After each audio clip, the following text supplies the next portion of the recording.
Good morning, good morning, good morning. This is Coach Shanae Pugh. I have a quick coach moment, and I just wanted to encourage myself, and I just want to encourage you while I do so. Today's text is taken from the book of 2 Kings, chapter 4. I am starting at verse 20, and I'll be reading to verse 26. And the text says, "And when he had taken him and brought him to his mother, he sat on her knees till noon, and then died.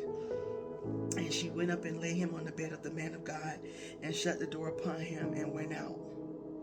And she called unto her husband, and said, Send me, I pray thee, one of the young men, and one of these asses, that I may run to the man of God, and come again. And he said, Wherefore wilt thou go to him today? Is it neither new moon, nor Sabbath? And she said, It shall be well. And then she saddled an ass, and said to her servant, Drive, and go forward. Slack not thy riding for me, except I bid thee. So she went and came unto the man of God to Mount Carmel. And it came to pass, when the man of God saw her afar off, that he said to Gehazi his servant, Behold, yonder is that Shunammite woman. Run now, I pray thee, to meet her, and say unto her, It is well with thee. Is it well with thy husband? Is it well with thy child? And she said, Answer, it is well. So I'm going to stop there because it is a long passage of text. And I just want to share something that happened to me yesterday. And I pray that it encourages you. One of my cousins and I was just texting, hadn't talked in a while. And she had asked me, how was I doing? And I told her I'm doing well. And then she asked, it must be good to be doing so well, right? And so I misunderstood her message and really thought she was being sarcastic. And so I pulled up this text, and I was trying to explain to her in text message that, even when things aren't the way I feel like they should be, I still am declaring that it's well. So I wanted to share that with you today, that whatever your situation or your circumstance may be, whatever you may be up against, you have a decision that you can make it your declaration that it is well. And I think it's important for us to do that because it's a mental health shift, right? Because if you're thinking that you can't, you won't. But if you're thinking that you can, you will. And if I'm thinking that it is well, that's exactly what it is. It doesn't mean that I didn't just come out of hell. And I explained that to her in a message, that I have the hills and the valley experiences like everyone else. And even in the valley, I'm going to declare that it is well. And it's going to be very important in this season that we guard our tongue, that we watch and mind the words that's coming out of our mouth.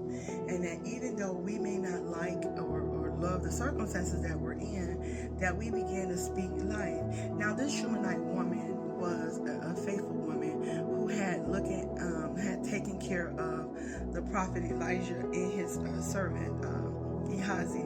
And what happened in this, that she actually made room and provision in her house for them.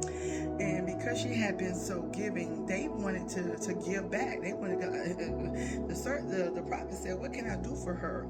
And when he asked her, what does she need? She pretty much said she had everything she needed. That woman was content.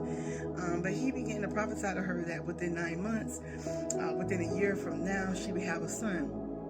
And, that exactly happened. She gave birth to a child. The child came, the child got sick, and the child died. And that's what the text picks up in 20. He laid on her lap and he died. And she put that child on the bed that the prophet lied on, and she went to go and talk to the prophet. And her question for him when she does approach him, and she asked him, did I ask you for a son? Because she the thing that she didn't ask for, she was given, and then it was taken from her. So we know the story. If you keep reading, the prophet does go to her house, and he speaks to the boy, and the boy comes back to life. He resurrects. But I think we have to look at our words in this season, where we say that we believe God, we trust God, but your spirit should also agree with that. So I am saying that it is well while I'm waiting on a phone call, right? In the middle of my storm, I always say that it rains, but it doesn't flood, right? And so I'm not exempt from having bad moments or times when I feel like, God, where are you? But I am saying that I'm resolute like this woman whose son died. And when the prophet asks, the servant asks, are you okay? Is your family okay? Her statement was, it is well. And if you keep reading, that was how she lived her life. When he asked her, what is it that she needs? She was content. She was happy. And so that's going to be my posture from a forever season, forever posture, that it is well. No matter what comes, no matter what goes, I am declaring that it is well. And I'm declaring that over your life too. I don't care what the enemy tried to do, what he said, what whispers, what lying, what accusations, what diagnoses or whatever the doctors are saying, or whatever the experts are saying, or whatever your friends or family are saying, or whatever your past is saying.